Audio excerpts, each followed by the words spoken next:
Hi everybody, welcome to week 4 of our English 3010 online class. Man, I am hoping everybody is warm and safe today. It's very snowy out, so I'm coming to you from my home office once again. Feeling a little bit better. Thank you everyone who sent me get well wishes last week. Man, a lot has happened, guys. You have finished Project 1. I'm so proud of you. I'm looking forward to reading through everybody's websites and getting you guys your grades and your feedback throughout the rest of this week. But for today in this video, I want to talk to you guys about what we're starting this week, which is Project 2. So I want to take time in this video, number 1, to look at the project description for Project 2, talk through it with you guys. Of course, number 2, I'm going to look at the week's activities and kind of talk through those with you guys. And then number 3 in this video, I want to take a moment to go over some key concepts that are going to be foundational for Project 2, and those are genre and genre analysis. All right, so I'm going to open up our Canvas site and we'll get started. Okay, so really quickly, I'm looking here at our Project 2 module, the genre analysis project, which is going to take us from week 4 to week 6. I'm going to open up the Project 2 assignment description and quickly talk through it with you guys so that we can get an overview of what we're going to be working on for the next couple of weeks. So, if Project 1 was a really wide-angled view, maybe we'll call it a telescope view of your discourse community, Project 2 is a really narrow, focused view, like a microscope. So we went from a telescope view, really broad, looking at a big picture, to a microscope view where we're really going to zero in now on one specific aspect of your discourse community, and that is one of the genres from your discourse community. And specifically, Project 2 is going to focus on peer-reviewed journal articles. So your secondary research that you did in Project 1 will help you greatly in this project because now you already have at least one, maybe more, journals or journal articles or both from your discourse community from which you can choose an article to focus on in this project. So in this project, we're zooming in. We're going to look at one example of a peer-reviewed essay from 2 distinct discourse communities, one from your own discourse community that you chose in Project 1, and one from mine in the writing studies area of RetComp. And the purpose of this genre comparison is for you to compare and contrast the genre features of a peer-reviewed article from your discourse community and mine. Now, your discourse community might align very closely with mine in terms of genre features. They might be really widely differentiated, but that's what we're going to find out in this project. So basically what we're starting with is that we need to locate these articles. I have chosen some examples that you can pick from. There's 3 that you can pick from my discourse community, but then also you'll provide your own from your discourse community. Now, the point here is that we're going to be looking at these genre articles not for what they say, but for how they say it. Okay, we're going to get really into this distinction from content, or what a piece of writing says, into genre features, how it says it. Basically, we're going to be building this into our whole trajectory for the semester. So if there was a research question or an issue that kind of snagged your interest from Project 1, it may be beneficial, excuse me, to focus on that same research interest here.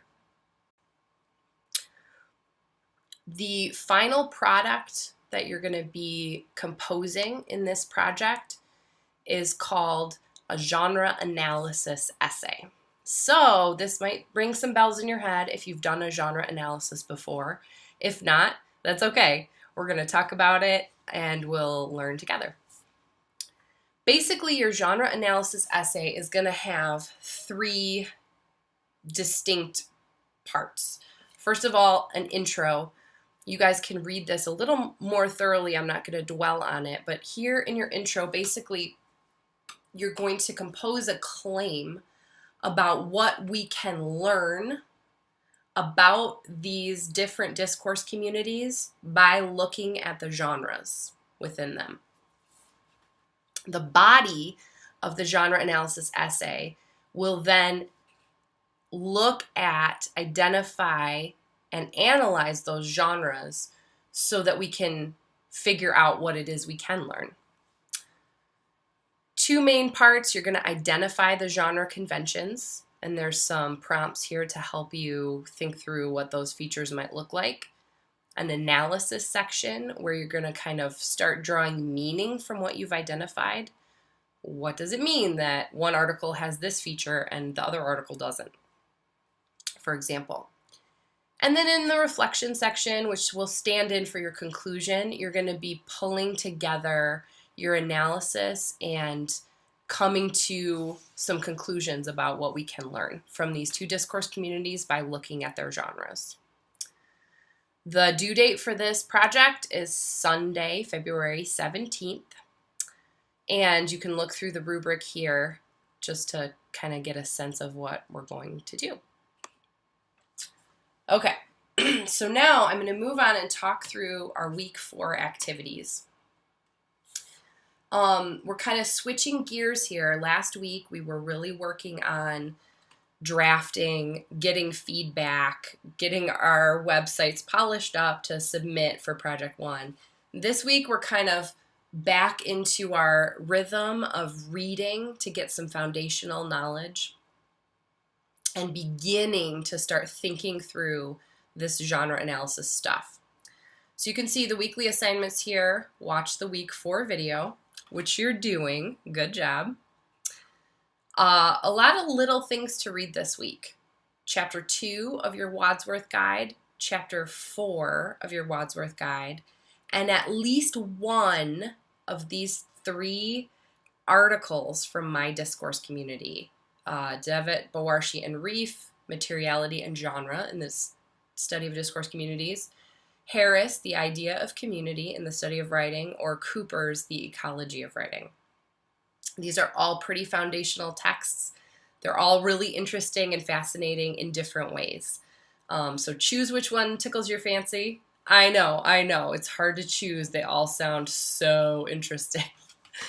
But I promise, once you get into these articles, you're gonna, I think, jive with what these authors are claiming. It should make a lot of sense to you, especially because right now you are doing some of the kinds of writing that these authors are going to talk about.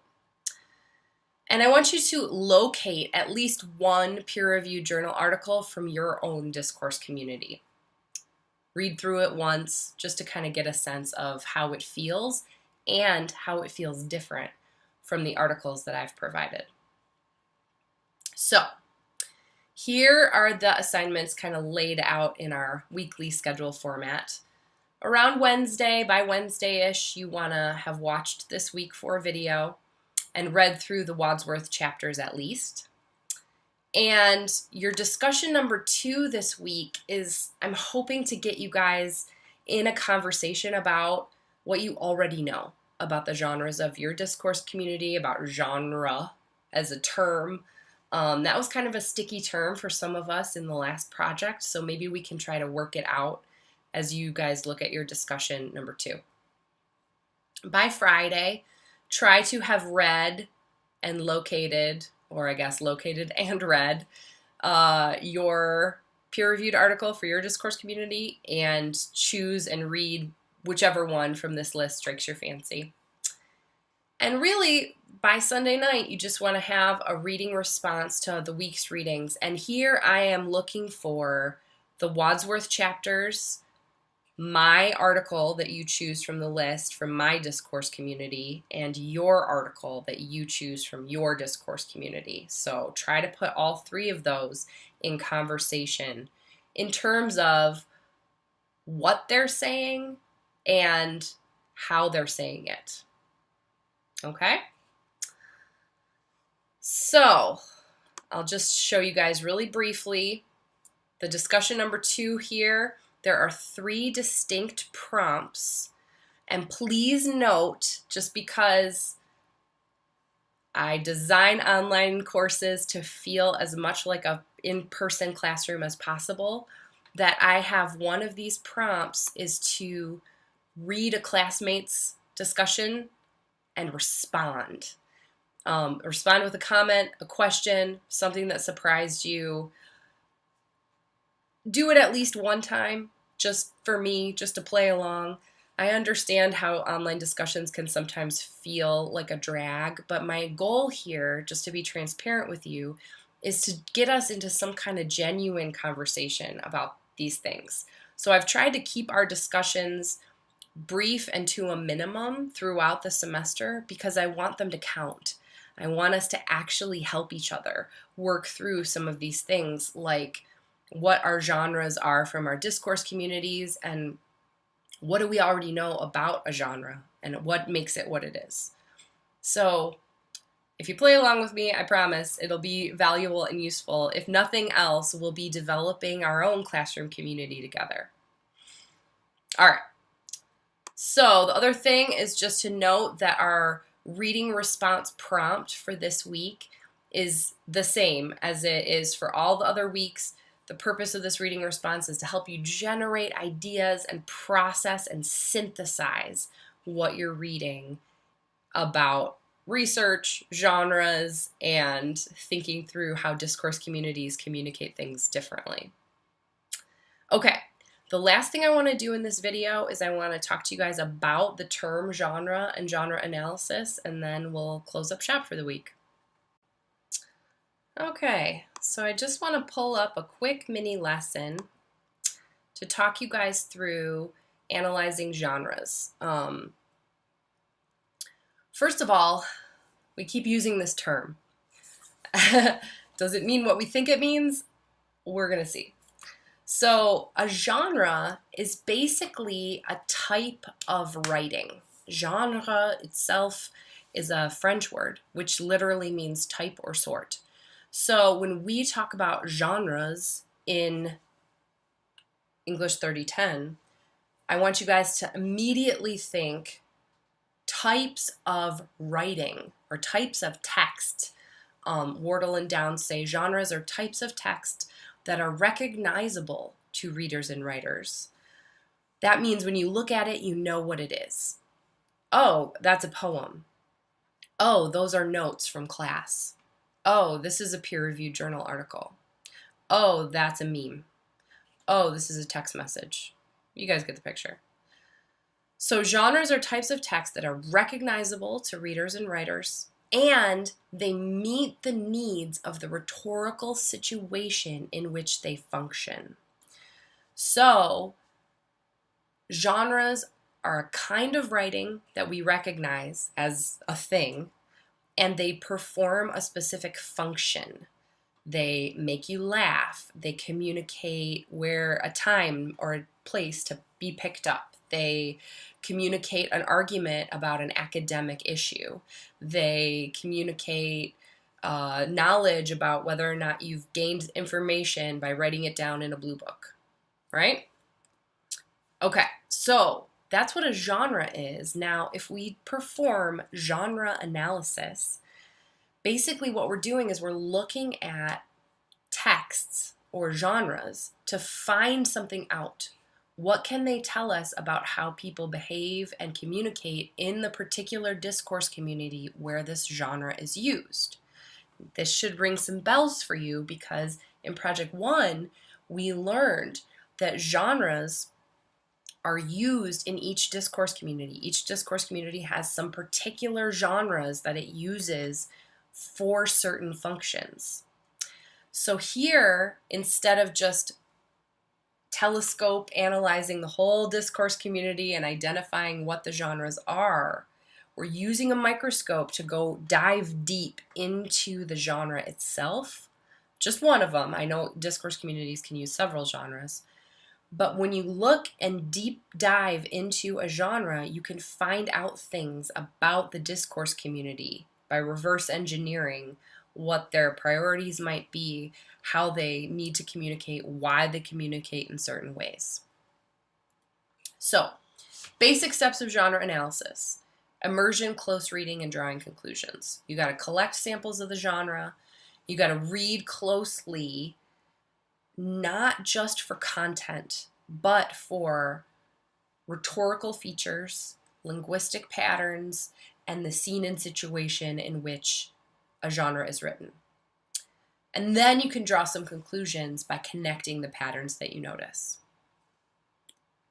So first, when you're looking at a genre, beyond the content, beyond what it says, we want to look at why it says what it says and how it says what it says. So we can establish the scene and situation. Who uses this genre? Why? What's it about? What's it used for? Where is it found? Is it found in a journal? Is it found on a billboard? Is it found on a smartphone? When is it used? What's its purpose? These are just kind of like establishing the context for the genre of writing.